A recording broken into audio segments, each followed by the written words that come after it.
Biryani పాట్లో chicken బిర్యానీని ఒకసారి ఈ విధంగా వండి చూడండి. పీస్ చాలా మెత్తగా ఉడుకుతుందండోయ్. 2 గ్లాసుల బాస్మతి రైస్ ని అరగంట వరకు నానబెట్టేసుకోండి. శుభ్రంగా కడిగి తీసుకున్న కేజీ చికెన్ లోకి సరిపడా ఉప్పు, పసుపు, అల్లం వెల్లుల్లి పేస్ట్ వేసేసుకొని ఒక 2 టీ స్పూన్ల కారము, 1 టీ స్పూన్ చికెన్ మసాలా, అరకప్పు పెరుగు, 3 పచ్చిమిరపకాయలు, గుప్పెడు కరివేపాకు, పుదీనా, కొత్తిమీర వేసుకొని ఒక టొమాటోని ఈ విధంగా స్మాష్ చేసి వేసుకొని నిమ్మకాయ రసం పిండేసుకొని ఒక పావు కప్పు వరకు నూనె వేసేసుకొని బాగా కలుపుకొని ఫ్రిడ్జ్ లో ఒక 2 గంటల వరకు ఉంచేసి మ్యారినేట్ చేసుకోవాలండి. చికెన్ మ్యారినేట్ అయిపోయింది. స్టవ్ వెలిగించి బిర్యానీ పాట్ పెట్టుకోండి.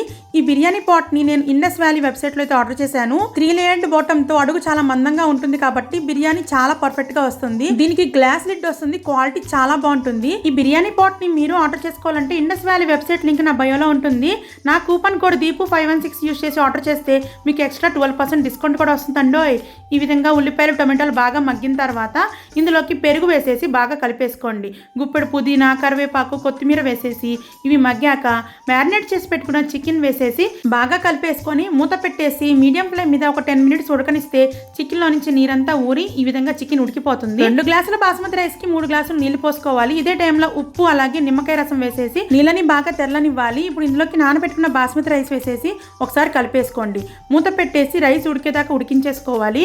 మీడియం ఫ్లేమ్ మీద రైస్ ఈ విధంగా పొడి పొడిలాడేటట్టు ఉడికించుకుంటే గుమగుమలాడే చికెన్ బిర్యానీ రెడీ. పీస్ అయితే చాలా మెత్తగా ఉడుకుతుందండోయ్. Thanks for watching.